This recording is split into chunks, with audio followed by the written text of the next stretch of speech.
Сәлем достар, эфирде ревью бағдарламасы. Басты жаңалықтар жайлы қысқаша.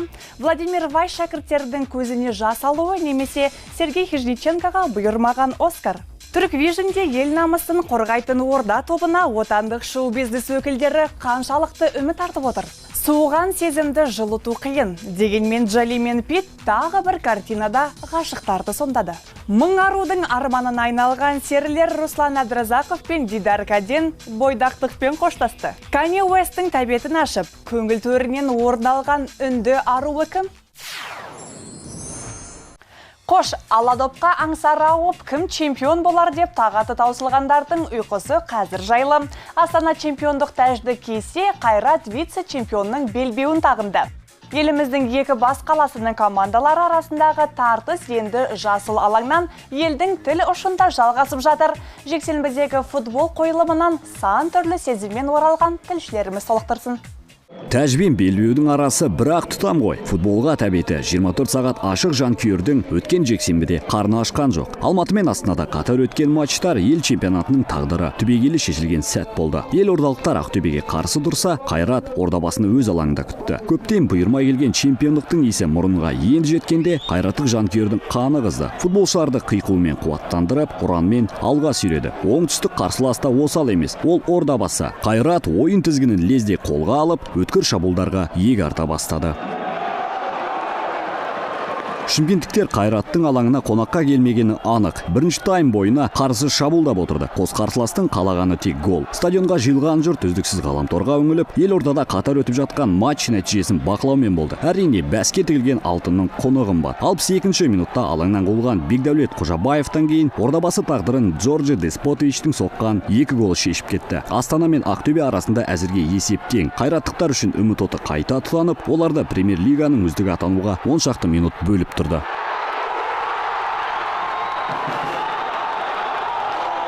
Астана аренада жүректері дүрсілдеген футбол табынушылары. Ойынға тыңнан қосылған ақтөбелік Сергей Хижниченко командаласымен жағаласып қалып алаңнан қолды. Төрешінің түсініксіз қызыл қағазы, Сергейдің оғаш қылығы. Жанкүйерлер бұл матчтың сценарийі Оскар беруге татиды десіп жатты. Астаналықтардың сақасы ойын соңына қарай алшы түсті.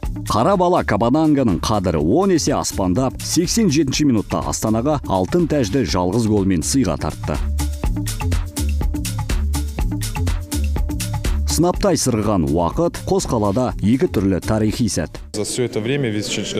Барлық чемпионат бойында Қайрат үздік әрі сапал ойын көрсетіп келе жатыр. Нәтижелі матчтар үшін чемпион болуға нағыз лайықты команда. Қазіргі елордалықтардың чемпион атануын әділетсіздік деп санаймын. Қайрат пен Астана футболшылары биылғы маусымда жемісті өнер көрсетті. Миллион жүректердің намысын оятып, ауыз біршілікке шақырып, жігерін жаны білді. Бірақ Қайраттық бас бапкердің маман ретінде өз назы тағы бар. Жігіттер қазір киім ауыстыратын бөлмеде жылап жатыр. Маған да айту өте ауыр. Мен чемпионатты және ондағы есептеу жүйесін әділетсіз деп есептеймін. Алтынға немесе плей-офф кезеңіне таласқа түскенде ұпай жымқыратын қазақ футболын айтамын. Қазір бізге демалыс берді. Меніңше бұл футболшылардың тынығуына септік болмақ. Алдағы ойынға моральды, психологиялық және кәсіби тұрғыдан дайын боламыз деген ойдамын. Аладоптың домалақ екенін, футбол сахнасының да өз жүрек қағысы мен тосын сыйға толы екенін қос қалада өткен шытырман матчтардан аңғаруға болардай. Қайраттың ендігі үміті Премьер-лига кубогы. Астана келер жылы чемпиондар лигасы үшін, Қайрат Европа лигасы үшін қызыл додаға қайта түседі. Серік Ноянбайлы, Ерлан Абдуалиев, ревью жаңалықтары. Қайрат футбол командасы чемпиондық атақтан құр қалғанымен кубоктың егері атануға ниетті. Дәл осындай міндет бүгінде орда тобына да жүктеліп отыр. Turkvision байқауының ұлттық іріктеуінде жеңімпаз атанған ұжымды бірі қолдаса, екіншілері лайықты емес деп даттауда. Орда емес, ерген барғанда жеңетін еді. Орда ала алмайды. Орда деген бұрыннан келе жатқан мықты топ қой. Мен үшін ерген жеңді, өте талантты, сөз жоқ. Мен өз басым орда тобына сенемін. Turkvision 2015 байқауының ұлттық іріктеуі өз жеңімпазын анықтаған сәттен бастап әлеуметтік желіде дәл осындай сыни пікірлер қаптап кетті. Қызу талқыға түскен тақырыпты тарқату үшін орданы да, ергенді де, одан қалса отандық шоу-бизнес өкілдерін әңгімеге тарттық. Ал аталмыш байқаудың гран-при иегерлері жеңіске жететіндеріне 100% сенген екен. Ешкім ренжімей қойсын, біз ешкімді қарсылас, ешкімді фаворит деп санамағадық. Жолдама алу үшін бардық, алғамызға өте қуаныштымыз. Ордалық жігіттер үздік-үштіктен көрінген Ергеннің де Бауыржан Ретбаевтың да өнеріне жоғары баға беріп отыр. Бірақ бұл қос өнерпаздың кемшін тұстарын астарлап жеткізді. Жанар не үшін биші апарды, не үшін музыкант апарды, домбыраш, күйші апарды, не үшін ойлап қарастырыңыздар.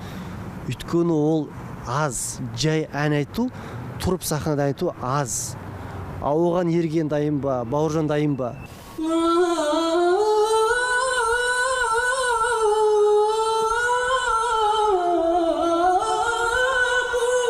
Әлемдік болып жатқан сайыстарда негізі дауыстарына қарап жатады. Бәлкім бұл сайыста биге қарайтын болған болар да ойладым. Енді мен билей алмаймын бәрібір. Қанша ұрып билетсе де билемейтін адам. Turkvision байқауында алғаш рет Қазақстанның атынан бақ сынаған Ринго тобының продюсері Алуа Қонарова да Айтымбетовтің айтқан әніне дән риза. Бірақ это был выбор и жюри. Орданың жеңімпаз атану орында. Бұл халық пен әділқазылар алқасының таңдауы. Неге десеңіздер, олар ән салып қана қоймай, би өнерінде жетік меңгерген. Өз қойылымдарында шоуды ұсына білді деп ойлаймын. Бұл менің жеке пікірім. Данные на сцене. Ал Ергеннің ұстазы Ұлықпан Жолдасовтың да бұл тақырыпқа қатысты жеке пікірі бар. Бұл жерде биге де қарайды, киімге де қарауы мүмкін. Бірақ бұл әннің конкурсы. Сондықтан ән бірінші тұрады. Сен өлтіріп, билеп, өлтіріп, бәрін күшті қылып жасап, өлең айта алмай лағып тұрсаң, ол кімге керек мысалы? Десек те Ерген еш нәрсеге өкінбейді. Ел намысын қорғайтын ордалықтарға сәттілік тілегенімен жүректе әт деген айы бар. Жалпы әділ деген атамыз баяғыда өліп қалған екен негізі. Үміттенеді ғой әр өнер адамы, спорттың адамы болсын. Ол өзінің өнерінен бұрын бірінші үмітті қойып қояды.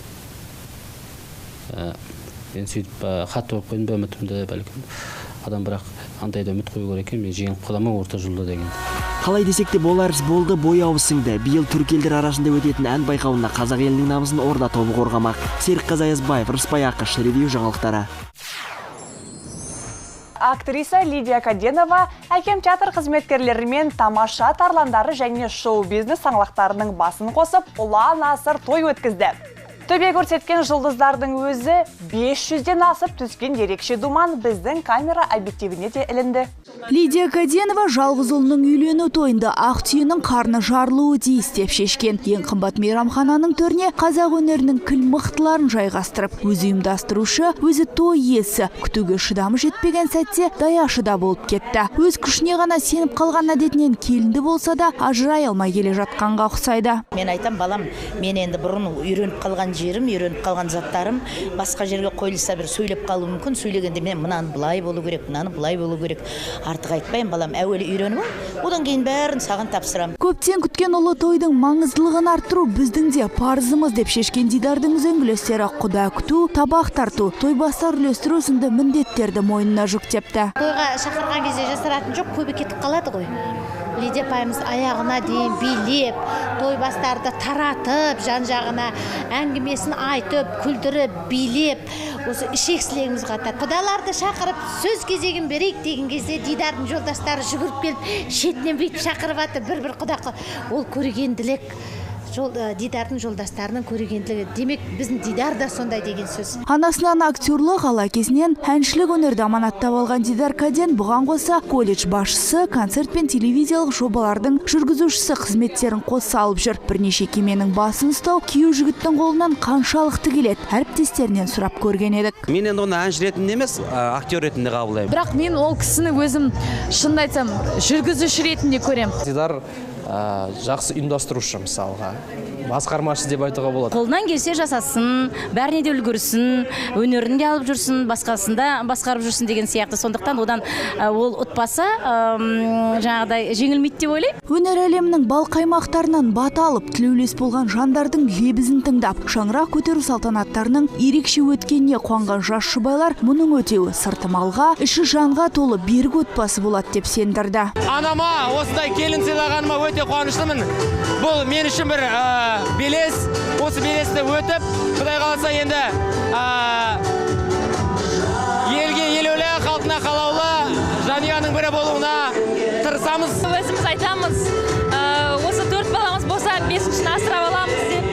Сондықтан ойымызда бір 5 армандаймыз. Мен бақыттымын, сондықтан осы енемді де күйеуімді де бақытты қылуға тырысамын. Кіл жұлдыздар жиналған тойдың тарқауы қиын болды. Қатарға қосылған жас отаудың қуанышымен шоу-бизнестегі бамон таң қылаң бергенше бөлісті. Әдемі Сейфулла, Ерлан Абдуалиев, ревю жаңалықтары. Брэд Питттің Анджелина Джолиге деген махаббат сезімі суыды дегенді соңғы кездері жиі естіп жүрміз. Олар бұл қауесеттің тарауына жақында ғана жарыққа шыққан картинаның оқиға желісі себеп болып отыр дейді. Лазурный берег фильмінің тұсаукесерге келген жұлдызды жұп әрине ыдыс-аяқ сылдырламай тұрмайды, қарапайым отбасылардан айырмашылығымыз кем деп ақтала жөнелді.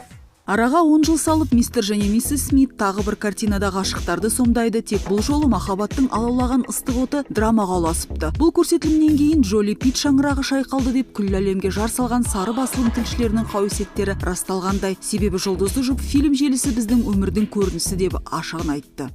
Бір-бірімізді сүйеміз. Ал бұл картинада әріптес ретінде актерлік өнерімізді тағы бір сынап көрдік. Джоли менің жұбайым, мен үшін ең маңыздысы осы. Бұл картинада өзін режиссерлік қырынан танытқан Анджелина оқиға желісін сонау 70-ші жылдарда өрбітуді жөн көріпті. Жұбайлар Францияда саяхаттап жүргенде бір-біріне суып қалғандарын сезеді. Ал кез келген көрерменнің жан қалауы хэппи энд орын ала ма? Әрине, отбасы бақыты бәріміздің қалауымыз, бірақ 10 жыл отасқаннан кейін махаббат адалдыққа, жауапкершілікке ұласады. Бұл некенің жазылмаған қағидасы. Кейде сезімді селт еткізер сәттер жетіспейтіні рас.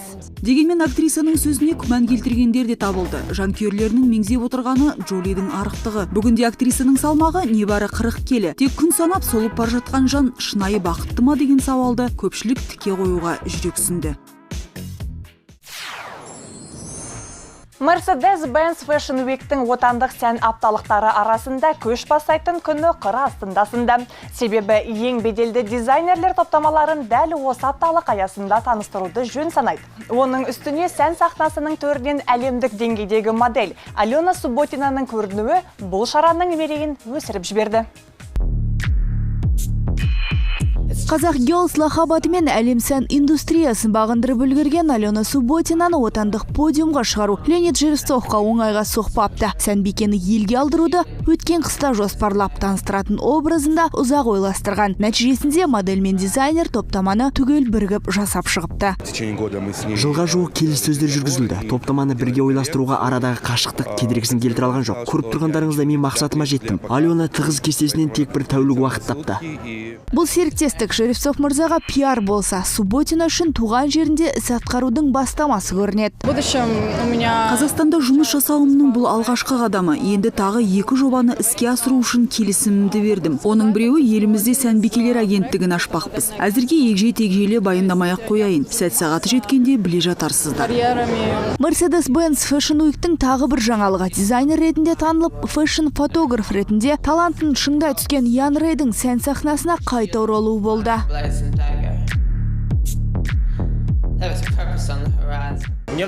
Жан жағымдағы жұртшылықтан, жастардан шабыт алып, сүйікті ісімді қайта қолға алдым. Топтама жасауды 1 жылға ғана доғарған едім. Қайта оралып, тың дүниелерді таныстырудың уақыты жетті деп шештім. Сәкен Жақсыбаев жастарға арналған жаңа бренд ұсынды. Сәнгерге шабыт ғарыш әлемінен жетіпті. Мен үнемі ғарыш қызықтыратын, жұлдызға қарап құпиясын түсінгім келетін. Оны өмірде іске асыра алмайтын болғандықтан топтама арқылы ашуға тырыстым. 3 күнге ұласқан сән көрсетілімінде дизайнерлер қиялына шектеу қоймағандығын ұқтырды. Олар трендтегі түске де, бағытқа да мән бермеген. Әдемі Сейфулла, Артем Абленко, Никита Хасанов, Рыспай Ақыш, ревю жаңалықтары. Қырағы Kanye West'тің сәнбике Алена Субботинаға көзі түспесе де, 20 жасар үнді қызына ерекше ықылас аударып отыр екен. Нилам Джилл есімді арудың тамыры үнді даласына тартса да, өзін лондондық санайды. Ниламға көңілі толған рэпер енді тәтті қиялға беріліп, ұйқыдан айырылатын секілді. Нилам Джилл танымал брендтің бет пердесіне айналған тұңғыш үндістандық қыз. Нилам ару, хип-хоп пен рэпті ұнататын болып шықты. Ол тіпті Jay-Z, Kanye West пен Дрейктің концерттерін қалдырмай көреді екен. Жас сәнбикеге өзінің сүйікті жұлдызы Kanye West пен оның коллекциясын таныстыру барысында бірге жұмыс істеу бақыты бұйырды. West мырза өз өмірінен жиған тәжірибесімен бөлісіп, ағалық ақылын да аямапты. Мамандар болса, Ниламның келешегі табысты боларына сенім білдіріп отыр. Кардашьяндар отбасының капитаны Крис Дженнер ханым жақында 60 жасын атап өтті. Великий Гэтсби фильміне негізделіп жасалған туған күн кешіне $2 миллион жұмсалған. Қонақтар 20-шы жылдардағы киім үлгілерімен келді. Мейрамхананың өзі осы стильде жабдықталып, бай ханымдардың бар назына көнген. Өз мерейтойына Крис ханым бағалы сыйлықтардан кенде болмағаны белгілі. Ана үшін ең тартымдысы қыздарының тартуы болды. Кардашьяндар туған күн иесіне арнап Кэти Перри мен Джастин Бибердің қатысуымен бейнеклип түсірген. She loves her friends. She loves you. She loves you. Серена Уильямстың телефоны қолды бола жазады. Серігімен кешке ас ішіп отырған теннисші ханым жанында тұрған телефонын білдірмей іліп кеткен жігітті байқап, соңынан тұра жүгіреді. Қытай мейрамханасынан сытылып шығуға тырысқан жанды теннисші адым аштырмай ұстап алады. Серенаның жақсы жүгіретіні осы сәтте байқалған. Қасындағы серігі жайбасарлық танытқанда, еті тірі Серена Уильямс ұсталған азаматтан қалта телефонын қалдыруын сұраған. Ұры да тапқырлық жасап, адам көп болғасын байқамай алып кеттім деп ақталыпты. Бір қызығы, теннисші ханым ұрыны жөніне қоя беріп, өзі дереу оқиғаны ғаламтордың парақшасына жазуға кірісіп кеткен. Серік Ноянбайұлы, ревью жаңалықтары. Жеке өмірін жұртқа жарияламау деген спорттағы аға буынның қатып қалған қағидасын олардың ізбасарлары бұзып келеді. Күні кеше ревью Қазақстан барысының күміс жүлдегері Руслан Абдразақовтың үйлену тойына шақыртып алды. Байқағанымыз шоу-бизнестегі бамонттың қуанышы мен спорт саңлақтарының мерекесі әлде қайда бөлек екен. Өзгешеліктерін тілшілеріміз саралап қайтты. Шоу-бизнестің серлер мен сылқымдарына тиесілі той болса, жиылған жұрт кішігірім концерттің куәгері болып қайтатын. Бұл жолы Қазақстан барысының күміс жүлдегерін қуанышымен құттықтай келген некен саяқ өнер иелері тезірек әнін тарту етіп кетуге асықты. Енді әртістерден айырмашылығы бізге қарағанда спортшылардың тойында кішкене тәртіп бар екен, байқағаным. Отыр десе отырады, биле десе билейді, тұр десе тұрады. Бұлай сондай дәл біздегідей жаңағындай тек әртістердің, әншілердің, актерлардың басы болса сапырылып жатамыз. Нұрмұқасандық серлердің бұл тойға арнайы келіп алтын уақыттарын қиюларына өзіндік себеп бар. Нұрлан мырза Әбдіразақовтар әулетімен туыс болса, Мұқасан Шахзадаев Мөлдірдің ағасы. Өнерелері енді бір-біріне әріптес ғана емес, құдалар болып шықты. Руслан әкесі ғалымның інілері боламыз. Сосын барып жаңағы Мөлдір бүгінгі келін сұватқан Мөлдір жақтан да біз жақынбыз. Сондықтан бұл қуаныш бізге қай жағынан болса да біздің қуаныш. Мәртебелі меймандар тізімін саясаткерлер мен спорттың саңлақтары құрады. Арқалай келген сыйлары да қомақты. Біз енді не сыйлаймыз енді? Қаржылай сыйлайды, или болмаса жағдай болады, машина атады. Енді бұл әркім өзінің патша көңіліне қарайды ғой. 450 адамға жайылған дастархан, бүгін 500-ге болып тұрды. Енді келмейміз деген қонақтарымыз бәрі келіп отыр. Бауырымның өзінің жинап терген осы байламбай жинағанын ақшасын өзі жасап, тойын жасап беріп отыр, өзінің тойын жасап отыр. Руслан Абдразақов пен жары Мөлдір бұрынғының сүйек жаңғырту салтымен бас қосыпты. Палуанды құдашасымен таныстырғанда, араларында сүйіспеншілік сезімін оятқанда жеңгес екен. Мамандықтан да жартыңдырды да қателеспедім деп айтам. Өзімнің жарым Мөлдір екеміз Құдай қаласа 2 жылға дейін екеміз араластық.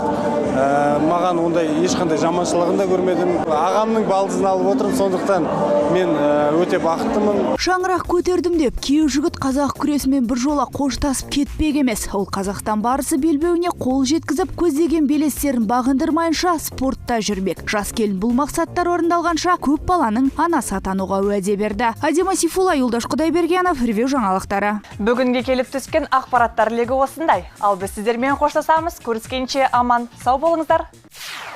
Жүргізушілерге киім сынған Остин сауда белгісі.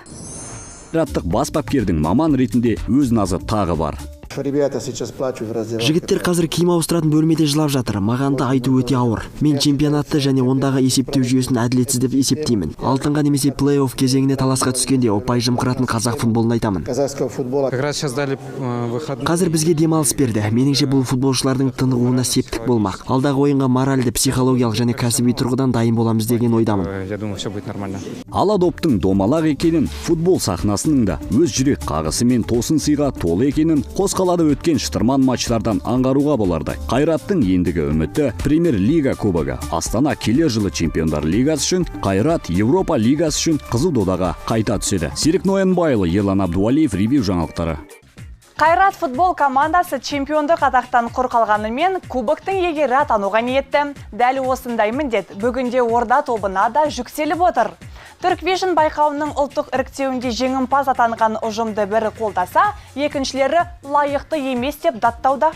Орда емес, ерген барғанда жеңетін еді. Орда ала алмайды. Орда деген бұрыннан келе жатқан мықты топ қой. Мен үшін ерген жеңді, өте талантты, сөз жоқ. Мен өз басым Орда тобына сенемін. Turkvision 2015 байқауының ұлттық іріктеуі өз жеңімпазын анықтаған сәттен бастап әлеуметтік желіде дәл осындай сыни пікірлер қаптап кетті. Қызу талқыға түскен тақырыпты тарқату үшін Орданы да, Ергенді де, одан қалса отандық шоу-бизнес өкілдерін әңгімеге тарттық. Ал аталмыш байқаудың гран-при иегерлері жеңіске жететіндеріне 100% сенген екен. Ешкім ренжімей қойсын, біз ешкімді қарсылас, ешкімді фаворит деп санамағадық. Жолдама алу үшін бардық, алғамызға өте қуаныштымыз. Ордалық жігіттер үздік үштіктен көрінген Ергеннің де, Бауыржан Ретбаевтың да өнеріне жоғары баға беріп отыр. Бірақ бұл қос өнерпаздың кемшін тұстарын астарлап жеткізді. Жанар не үшін биші апарды, не үшін музыкант апарды, домбыраш, күйші апарды. Не үшін ойлап қарастырыңыздар. Өйткені ол аз, жай ән айту, тұрып сахнада айту аз. Оған Ерген дайын ба, Бауыржан дайын ба?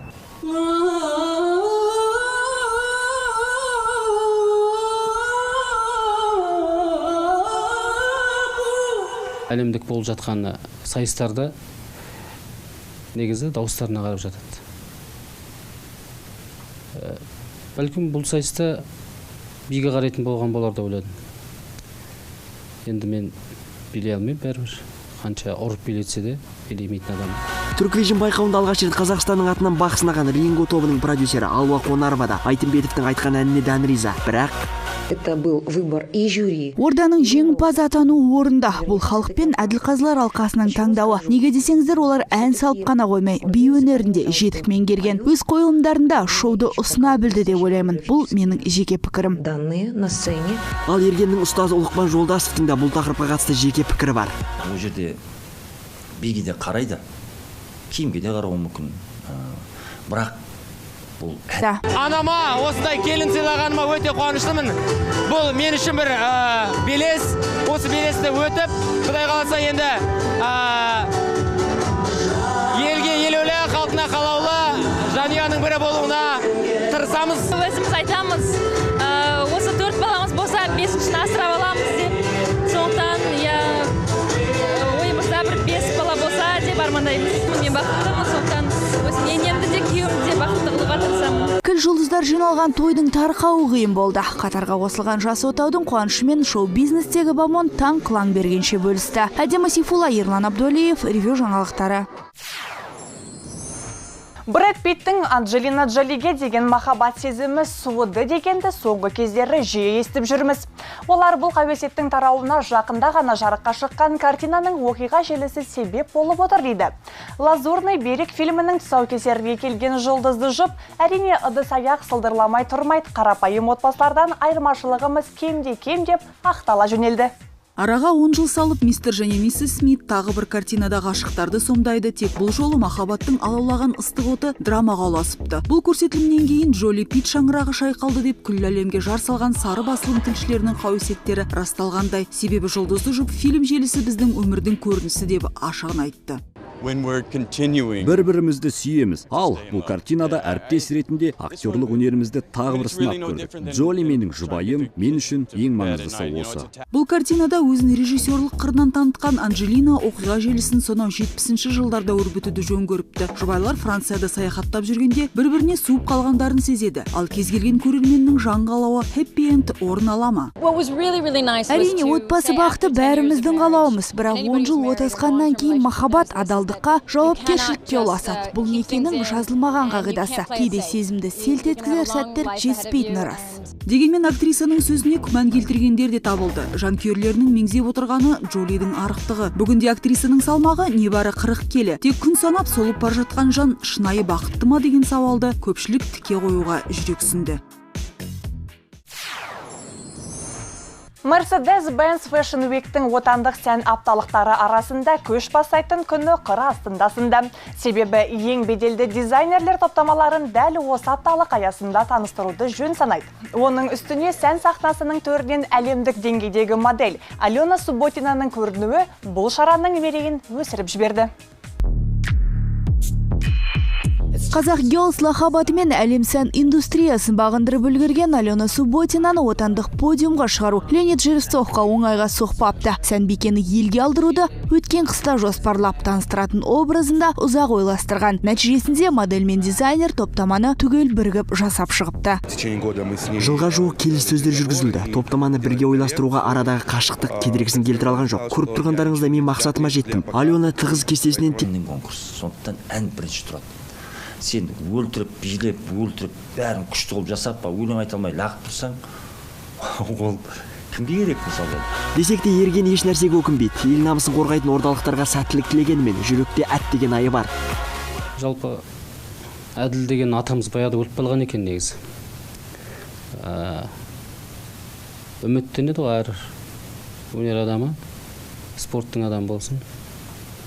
Ол өзінің өнерінен бұрын бірінші үмітті қойып қояды. Мен сөйтіп хат қойып қойдым ба үмітімді бәлкім. Адам бірақ андайда үміт қою керек екен, мен жеңіп қалама орта жолда деген. Қалай десек те болар іс болды, бояуы сіңді. Биыл түрік елдер арасында өтетін ән байқауында қазақ елінің намысын орда тобы қорғамақ. Серік Қазаязбаев, Рысбай Ақыш, ревью жаңалықтары. Актриса Лидия Каденова әкем театр қызметкерлерімен тамаша тарландары және шоу-бизнес саңлақтарының басын қосып, ұлан асыр той өткізді. Төбе көрсеткен жұлдыздардың өзі 500-ден асып түскен ерекше думан біздің камера объективіне де ілінді. Лидия Каденова жалғыз ұлының үйлену тойында ақ түйенің қарны жарылуы тиіс деп шешкен. Ең қымбат мейрамхананың төріне қазақ өнерінің кіл мықтыларын жайғастырып, өзі ұйымдастырушы, өзі той иесі, күтуге шыдамы жетпеген сәтте даяшы да болып кетті. Өз күшіне ғана сеніп қалған әдетінен келінді болса да ажырай алмай келе жатқанға ұқсайды. Мен айтам, балам, мен енді бұрын үйреніп қалған жерім, үйреніп қалған заттарым басқа жерге қойылса бір сөйлеп қалуы мүмкін. Сөйлегенде мен мынаны былай болу керек, мынаны былай болу керек.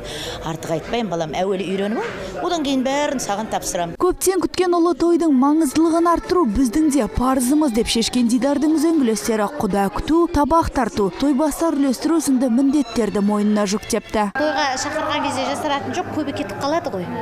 Лидия апайымыз аяғына дейін билеп, той бастарды таратып, жан-жағына әңгімесін айтып, күлдіріп, билеп, осы ішексілегіміз қатар. Құдаларды шақырып, сөз кезегін берейік деген кезде Дидардың жолдастары жүгіріп келіп, шетінен бүйтіп шақырып атты, бір-бір құда.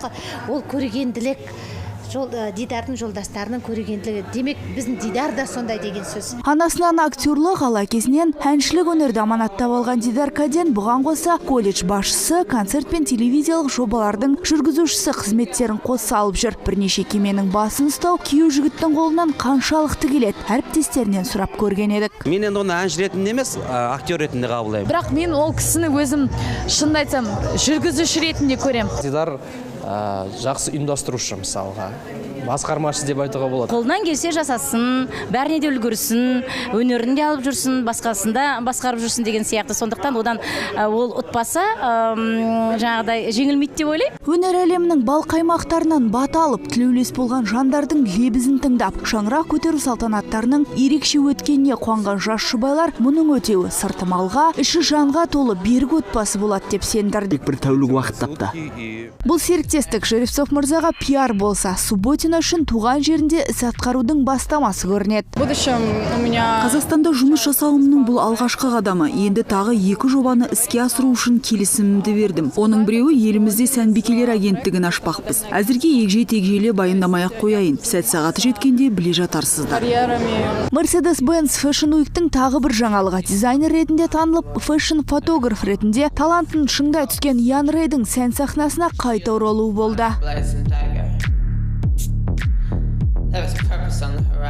Жан жағымдағы жұртшылықтан, жастардан шабыт алып, сүйікті ісімді қайта қолға алдым. Топтама жасауды 1 жылға ғана доғарған едім. Қайта оралып, тың дүниелерді таныстырудың уақыты жетті деп шештім. Сәкен Жақсыбаев жастарға арналған жаңа бренд ұсынды. Сәнгерге шабыт ғарыш әлемінен жетіпті. всегда нравилась тема космоса. Мені үнемі ғарыш қызықтыратын, жұлдызға қарап құпиясын түсінгім келетін, оны өмірде іске асыра алмайтын болғандықтан топтамам арқылы ашуға тырыстым. 3 күнге ұласқан сән көрсетілімінде дизайнерлер қиялына шектеу қоймағандығын ұқтырды. Олар трендтегі түске де, бағытқа да мән бермеген. Адема Сейфулла, Артем Обленко, Никита Хасанов, Рыспай Ақыш, ревю жаңалықтары. Қырағы Kanye West'тің сәнбеке Алена Субботинаға көзі түспесе де, 20 жасар үнді қызына ерекше ықылас аударып отыр екен. Милам Джилл есімді арудың тамыры үнді даласына тартса да, өзін лондондық санайды. Миламға көңілі толған рэпер енді тәтті қиялға беріліп, ұйқыдан айырылатын секілді. Милам Джилл танымал брендтің бет пердесіне айналған тұңғыш үндістандық қыз. Милам ару, хип-хоп пен рэпті ұнататын болып шықты. Ол тіпті Jay-Z, Kanye West пен Дрейктің концерттерін қалдырмай көреді екен. Жас сәнбикеге өзінің сүйікті жұлдызы Kanye West пен оның коллекциясын таныстыру барысында бірге жұмыс істеу бақыты бұйырды. West мырза өз өмірінен жиған тәжірибесімен бөлісіп, ағалық ақылын да аямапты. Мамандар болса, Миламның келешегі табысты боларына сенім білдіріп отыр. Кардашьяндар отбасының капитаны Крис Дженнер ханым жақында 60 жасын атап өтті. Великий Гэтсби фильміне негізделіп жасалған туған күн кешіне $2 миллион жұмсалған. Қонақтар 20-шы жылдардағы киім үлгілерімен келді. Мейрамхананың өзі осы стильде жабдықталып, бай ханымдардың бар назына көнген. Өз мерейтойына Крис ханым бағалы сыйлықтардан кенде болмағаны белгілі. Ана үшін ең тартымдысы қыздарының тартуы болды. Кардашьяндар туған күн иесіне арнап Кэти Перри мен Джастин Бибердің қатысуымен бейнеклип түсірген. She loves her friends. She loves you. Friends, she loves you. Серена Уильямстың телефоны қолды бола жазады. Серігімен кешкі ас ішіп отырған теннисші ханым жанында тұрған телефонын білдірмей іліп кеткен жігітті байқап, соңынан тұра жүгіреді. Қытай мейрамханасынан сытылып шығуға тырысқан жанды теннисші адым аштырмай ұстап алады. Серенаның жақсы жүгіретіні осы сәтте байқалған. Қасындағы серігі жайбасарлық танытқанда, еті тірі Серена Уильямс ұсталған азаматтан қалта телефонын қалдыруын сұраған. Ұры да тапқырлық.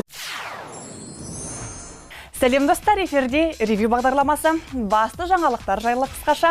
Владимир Вайс шәкірттердің көзіне жас алуы немесе Сергей Хижниченкоға бұйырмаған Оскар. Түрік Вижнде ел намысын қорғайтын орда тобына отандық шоу-бизнес өкілдері қаншалықты үміт артып отыр.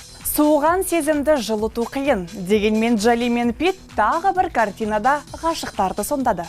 Мың арудың арманын айналған серілер Руслан Әбдіразақов пен Дидар Каден бойдақтықпен қоштасты. Kanye West'тің тәбетін ашып, көңіл төрінен орын алған үнді аруы кім? Қош, аладопқа аңсара ауып, кім чемпион болар деп тағаты таусылғандардың ұйқысы қазір жайлы. Астана чемпиондық тәжді кесе, Қайрат вице-чемпионның белбеуін тағынды.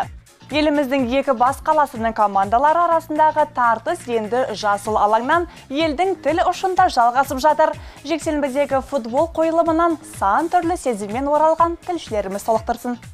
Тәжбен белбеудің арасы бірақ тұтам ғой. Футболға тәбеті 24 сағат ашық жанкүйердің өткен жексенбіде қарны ашқан жоқ. Алматы мен Астанада қатар өткен матчтар ел чемпионатының тағдыры түбегейлі шешілген сәт болды. Елордалықтар Ақтөбеге қарсы тұрса, Қайрат ордабасыны өз алаңында күтті. Көптен бұйырмай келген чемпиондықтың есі мұрынға енді жеткенде Қайраттық жанкүйердің қаны қызды. Футболшыларды қиқуымен қуаттандырып, ұранмен алға сүйреді. Оңтүстік қарсыласта осал емес, ол ордабасы. Қайрат ойын тізгінін лезде қолға алып, өткір шабуылдарға иек арта бастады. Шымкенттіктер Қайраттың алаңына қонаққа келмегені анық. Бірінші тайм бойына қарсы шабуылдап отырды. Қос қарсыластың қалағаны тек гол. Стадионға жиылған жұрт үздіксіз ғаламторға үңіліп, елордада қатар өтіп жатқан матч нәтижесін бақылаумен болды. Әрине, бәске тігілген алтынның құны қымбат. 62-ші минутта алаңнан қуылған Бекдәулет Қожабаевтан кейін ордабасы тағдырын Джорджи Деспотовичтің соққан 2 голы шешіп кетті. Астана мен Ақтөбе арасында әзірге есеп тең. Қайраттықтар үшін үміт оты қайта тұтанып, оларды Премьер-лиганың үздігі атануға 10 шақты минут бөліп тұрды.